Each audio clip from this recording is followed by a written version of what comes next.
free bird leaps on the back of the wind and floats downstream till the current ends, and dips his wing in the orange sun rays and dares to claim the sky. It is clearly a new day, but we're living in a racial America. And this is why it is so keen to raise our instincts and our insight that 6,000 African American Houston suffragettes voted 100 years ago. It is important for America to acknowledge her history.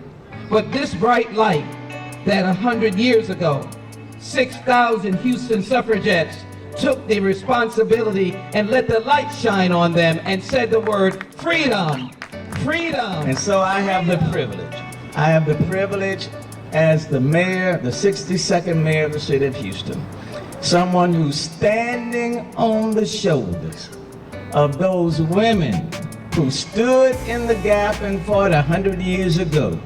I am standing on their shoulders.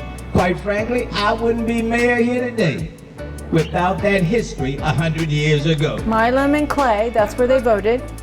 There were already 100 women in line.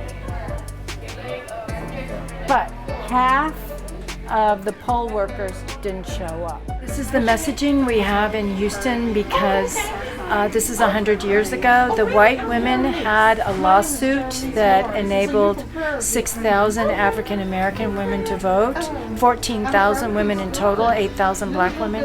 It was the lawsuit that opened the door, but the black women were prepared and they were ready to vote. The City of Houston commends and appreciates the Heritage Society, the National Association of Colored Women's Clubs, and Antioch Missionary Baptist Church for their overall dedication to creating this worthwhile event, and encourage all Houstonians to join in celebrating the 100th year anniversary of African American women suffragists who paved the path towards equity and civil rights.